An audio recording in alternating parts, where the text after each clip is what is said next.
right. Good morning, everyone. Happy Sunday. Welcome back to the channel, Jesse's Occupational Awareness Show. As always, I'm your host, Jesse. Sit back, grab your favorite beverage.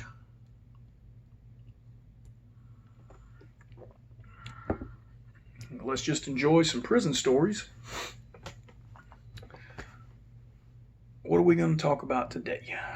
Well, we've been doing our series about good inmates gone bad. I figured we'd continue on with that.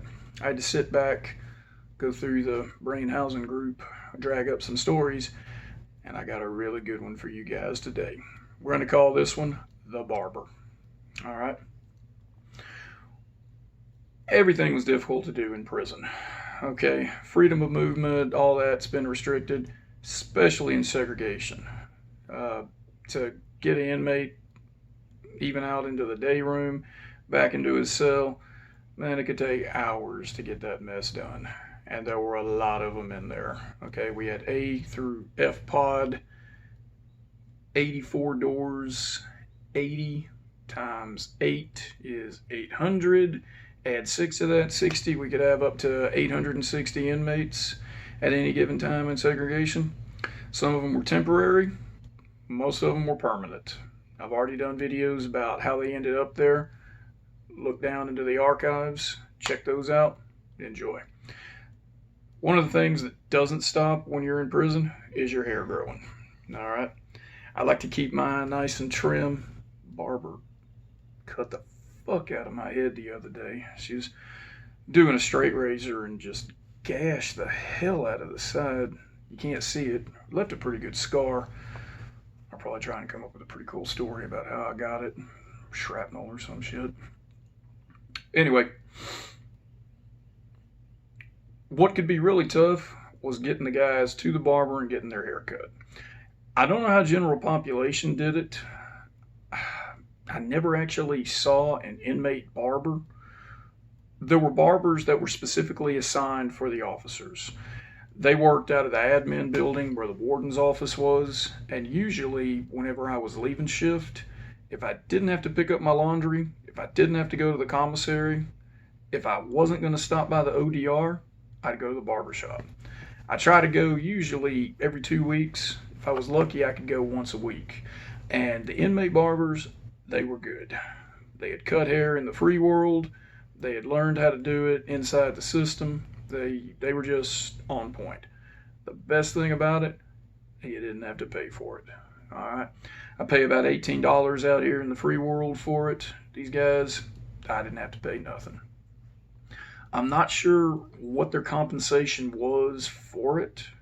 I know they didn't get paid currency, so I don't know exactly what the benefit was other than getting out of the dorms and being able to further their trade. The guys that were the barbers, they were the lowest of the lowest of the low classification that they could be. Now, that didn't mean that they didn't burglarize a house, murder the individual inside there, steal everything, and get caught later on down the road. All right. That didn't eliminate what they had done in the free world. Just that they hadn't messed up inside the system and were allowed to have a good job like that. No scissors, no razors, just clippers.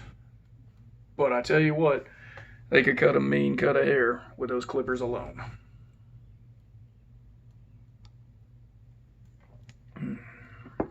Pollen is just out of control out here.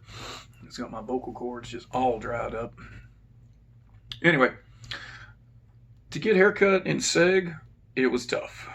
The hair could just grow absolutely crazy because there were all kinds of other priorities that we had to do. We had to take them to rec. We had to take them to shower. Those were the two main important ones. They locked the whole goddamn facility down if dude didn't get his time in the day room, or heaven forbid, oh Lord, he misses a meal, and now we got to lock the place down. So rec, shower, chow, those are the three most important things in segregation. Pill nurse, you go fuck yourself. Law library, chaplain, all those kind of things came secondary, but they still had to get done. When it was time for the barber, oh boy, here we go. Man, silverback gorillas just beating and banging on the doors. If you could picture just bars with monkeys hanging on it, shaking and banging, that's what it sounded like when it was time for the barber to come in. All right. Barber was an inmate. He lived over in the dorms, and I'd seen the guy a couple of times. He'd come in and set his chair down. He'd plug in his set of clippers, and he'd just stand there. All right. It would have been nice if we would have had some kind of notification or maybe an update. Hey, it's inmate haircutting day. This would have been a good thing to talk about during the turnout room, but old fat ass Jones was just never good at giving us. Well, he was just a shit ass supervisor. He never told us anything that we needed to know ahead of time. So we'd be making the rounds, and the barber would come in. Oh fuck. Okay, here we go. Now, not only do I have to take the guys to rec, to the shower, after I pull him out of rec, now I got to sit him down and let the barber cut his hair. It would have been easy if I could have left him there and move on. Nope. I got to stand there the whole time and let him cut his hair. How long does it take you to get your hair cut? 10 minutes? 15? Takes me a pretty good while because I get the trim, I get it razored on the side. Okay, they didn't have that. So most of the time it's just buzz straight off the top, no style, send him back to his cell. All right. I never had a problem with the barber. I'm not going to say I knew the guy, but he had cut my hair quite a few times when I had gone into place. He was a Hispanic guy. He lived in the dorms. He cut hair in the free world. He was in there for what they called a non-violent offense. Non-violent offense, I don't know exactly what Texas classifies that as. If I had to give an example, would be break into a house, take some stuff, leave, the neighbors see it, they call the police, and you get caught. Nobody was injured, nobody was hurt, but that is a felony in the state of Texas. I don't know if that's what that guy did, but that's the best example I could give of it.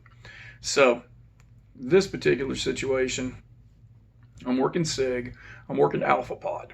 Alpha Pod was the easiest of all pods to work. That didn't mean it wasn't dangerous, but it wasn't no fucking D pod where I had a hit out in me all the time in there. Alpha Pod, you could work it with a picket boss, and you could work it with one floor boss. You didn't have to have two of you. It was a lot quicker because we had lower level classifications, so I could put one guy in the day room, and I could stack up two more individuals in there as well, as long as they were all level 1 securities. Okay, level 2, level 3, I had to house them separately. Level 1 wasn't all that bad. You just had to check your paperwork, make sure you knew what you were doing. Because if you got level 1, level 2 housed together, that gets you in a bind. A lot of officers got reassigned from SEG for doing shit like that. So on this day, I'm moving inmates around. The barber comes in. Okay, cool. Hey, I recognized him. Hey, what's going on, man? Hey, Boss Carter, what's going on? Hey, man, you need a haircut? Nah, man, I'm working here. Okay. Well, whoever you can get to me, I'm here. All right, man. So as I'm moving guys around, guess who wants a haircut? The whole fucking pod does. All right. Even guys that had already fucking contraband shaved their hair with their shaving razors, they all start hooting and hollering. They want haircuts too. A-Pod was getting to where it wasn't going to be a pleasant place to be. So I take this one guy out of his cell. We're going to the day room. He's like, hey, boss man, hey, I don't want to go to the day room. Hey, just go and take me to the barber, man. All right.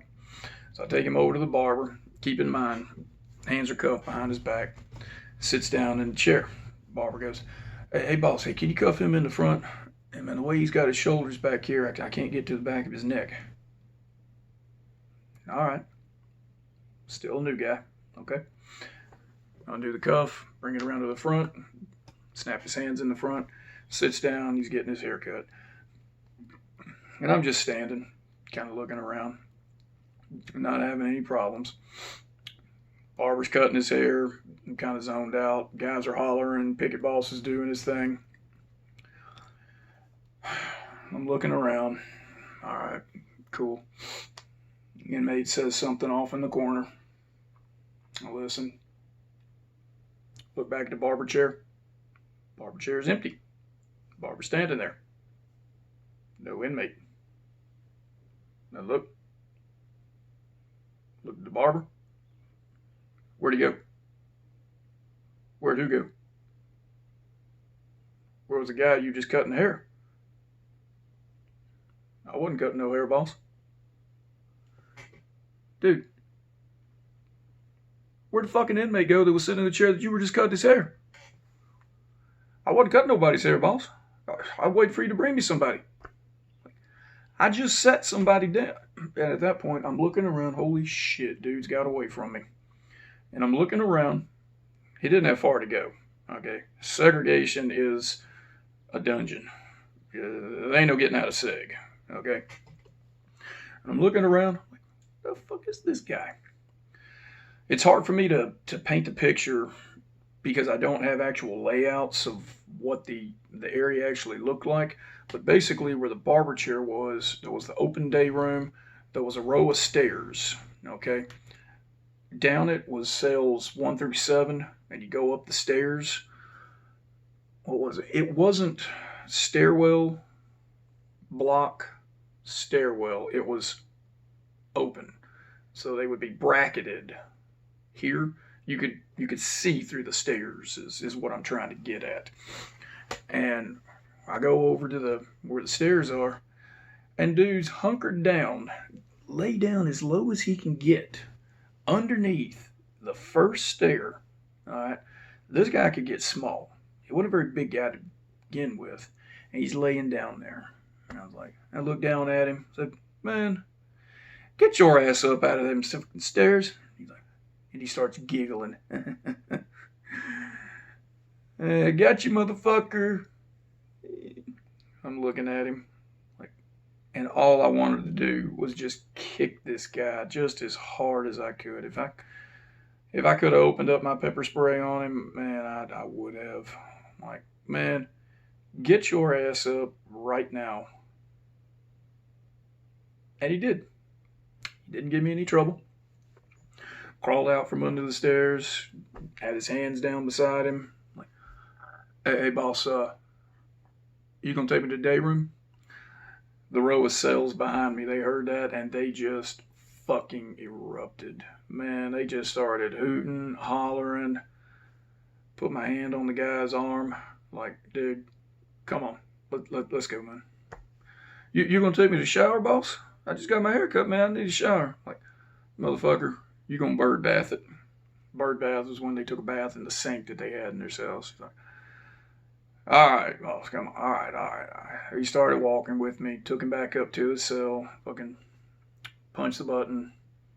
Door didn't open. Looked back. What cell was he? He was in cell 9. He was the second door up there. Looked back. Roll 9. Door roll. I was yelling at the picket boss, trying to get his attention. Wasn't paying attention. Door rolls, put him in his cell, shut the door, try to get the cuffs from him. He won't stick his hands out. All right. I pop the slot. Hey, man, uncuff. Nah, I'm going to go ahead and keep these, boss. Hey, man, stick your hands through the slot. Come on. Hey, you go fuck yourself, Carter. Hey, fuck you, man. Like, what the hell? Hits the door, screaming, hollering, kicking. Like, what the hell is wrong with this guy? Is he off his damn medicine?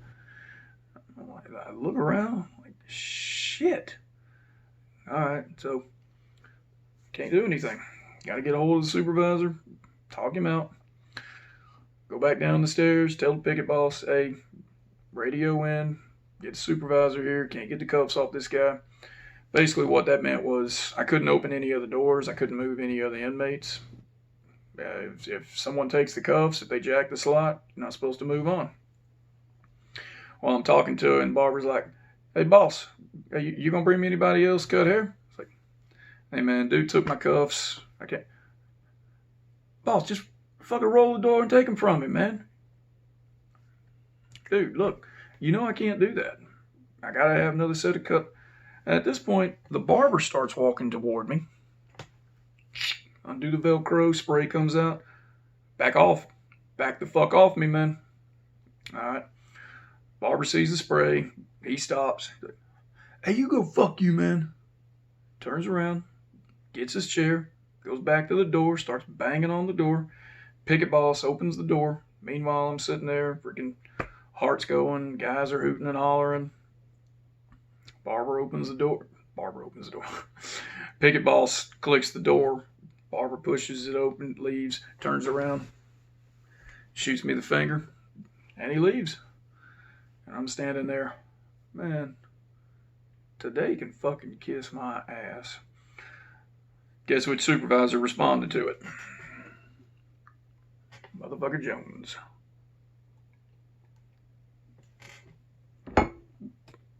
Jones comes in. What's going on, Carter? Hey, Sarge. Fucking 14. What? 9, 8. Hey, man, cell 9 took my cuffs, man. Well, why'd you let him do that? I was about to uppercut him. I'm like, man, okay, let's just go up there and get him so I can keep moving these guys around. I was just getting ready to serve a case when I got this call. You just can't handle your business, Carter. And I walked on ahead of him, went up the stairs. As soon as I got up there, what's the inmate do? Hands come right out. Jones is like, you couldn't have done this yourself? Turns around, starts walking. I didn't even look at him. Took the cuffs off the guy, closed the food slot. Hey, boss. Hey, you give me some extra milk for lunch? Cream of the crop right there. Man, I damn near emptied my pepper spray can right in that cell. To say that I was having a bad day, to say the least. I saw the barber again a couple other times, and we never had any kind of interactions. He wouldn't make eye contact with me. I wouldn't make eye contact with him. I did report him. I snitched on him. At the end of the shift, I did write up a report about the incident, and that ended up costing him his barber job there in the officer room. So I'm pretty sure he hates me still to this day. But hey, if you're out, you're watching this, let's go get a beverage together. Maybe we can finish off where we left off from there.